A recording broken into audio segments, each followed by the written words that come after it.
Hi everyone, and welcome back to the course. In this video, we will talk about the concept for building DevSecOps Pipeline. So right here in front of you, you can see two pictures, and here on the top, you can see the DevOps pipeline first, and then in the bottom, you can see the DevSecOps pipeline. So let's first talk about this graph here on the top. So you can see that here we're having 4 steps, which are pull code from the repository, then build that code, then test it, and finally once the code is tested, then we need to deploy it. So you might think, what else do we actually need to add to this pipeline? It looks perfect. Well, the main thing that this pipeline is missing is security. So this is the main thing that we're adding to the DevSecOps pipeline. Using DevSecOps, we're actually integrating the security standards and principles as part of the pipeline. So security is a layer that's applied to every step in the pipeline, but it does actually include several steps. And you can see them right here on the figure below. So you can see that pretty much most of the steps are the same, and we have the pull code from the repository, build it, test it, but here we're adding this security scan test before the deployment. And you can actually see that the security scan is composing of 5 more items. So let's talk first about the dependency check. So the first vulnerability that exposes the code to a risk is the fact that the code actually relies on different pieces of code in order to run, and there are differences in the code dependencies. So developers can have controlled and uncontrolled dependencies. As a common practice, we don't want dependencies in our code. The risk is that if the code that the dependency relies on is breached, the entire application might fail. Alternatively, malware that's injected in certain piece of code but has a dependency with other code will infect the entire code stack. For that reason, the main rule here is to eliminate the dependencies, which is one of the basic principles for zero trust. So you might know the most common tools to manage your packages, such as the pipe in Python and the npm in the Node.js. So commands such as pipe env check and npm audit will actually show you the dependencies. And we're going to try and test each of those commands into the next sections, which are more practical ones. Then there are the static analysis, and those are checking the bad coding practices, such as the bad configurations. There are quite a few open source tools for almost every coding language. Then in the scanning section, developers will likely use continuous usage of containers and container images to build and package their applications. These images need to be scanned for vulnerabilities in the libraries that they are used. The scanning is done with some basic lists of known vulnerabilities. You are basically checking some known vulnerabilities and execute commands in order to see if they exist in your code. The scanning can be built by industries such as the NIST cybersecurity framework or from other software providers. And finally, there the dynamic analysis are basically automated web applications that are continuously scanning to check bad handlers or missing tokens on your application. So those tokens prevent typing unauthorized commands that might come from untrusted user, or it can simply be a function on a different website. So following the diagram, now we're having a security embedded CI/CD pipeline that will automatically cover the most common vulnerabilities recognized in the code. There is one specific item that we didn't touch in this section, and this is the use of containers and how they can secure our applications. So let's talk about them next. So most developers will use containers to wrap and deploy their code. Typically, those are the Docker containers.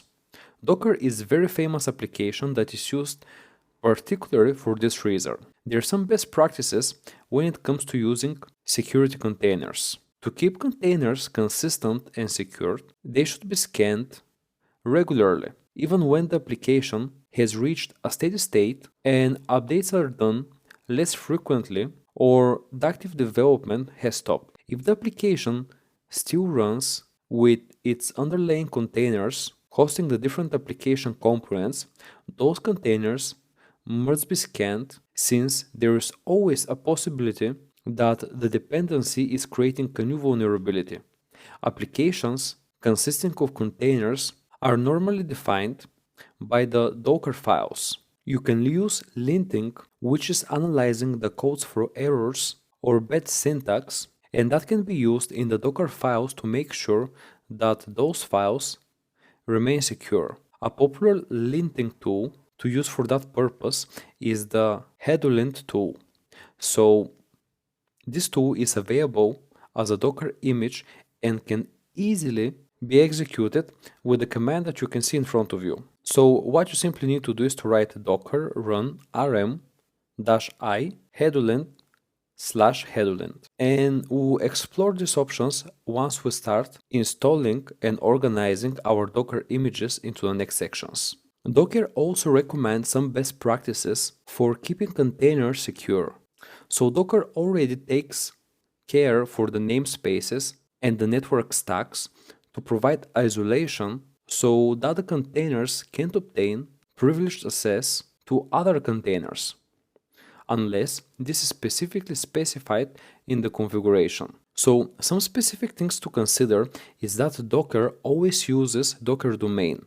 This domain requires root access, which implies security risks. The first thing is that only trusted users should be allowed to set controls on the domain. You also need to take action to limit the attack surface of the domain by setting access rights to the Docker host and the guest containers, especially when working with containers provided through API web server. So if we follow up the recommendations for Docker, we will have trusted, immutable images that we can use to deploy containers on Kubernetes, for instance.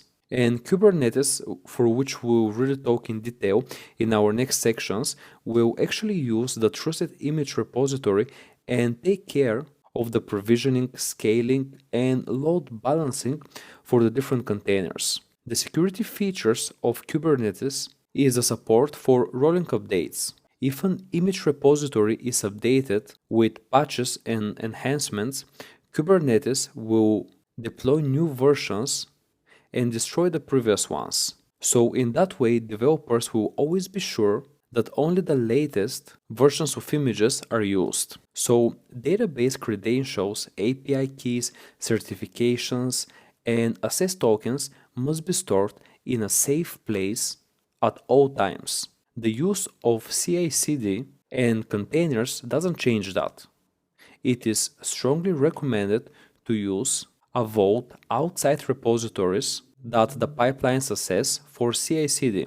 So the best practices for secret management you can see right here in front of you. They're account to 3, and the first one is encryption with AES 256 encryption keys. The second best practices is that secrets such as keys must never be stored on Git or GitHub repositories.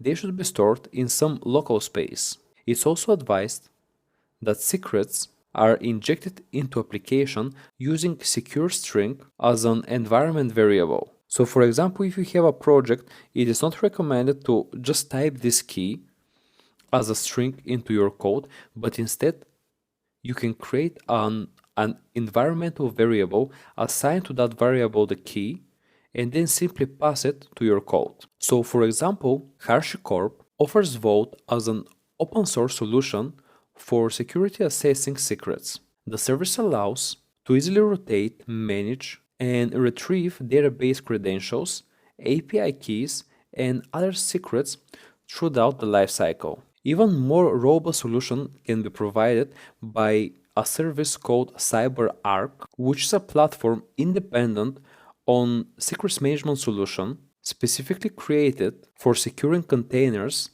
and microservices. So these tools or these security tools could be integrated to Azure and AWS, and so you can use, for example, Azure Key Vault or AWS Secret Management. So this is actually something that we will talk in the next video, and there I will explain you how you can secure your AWS, Azure, and Google Cloud Platform using DevSecOps.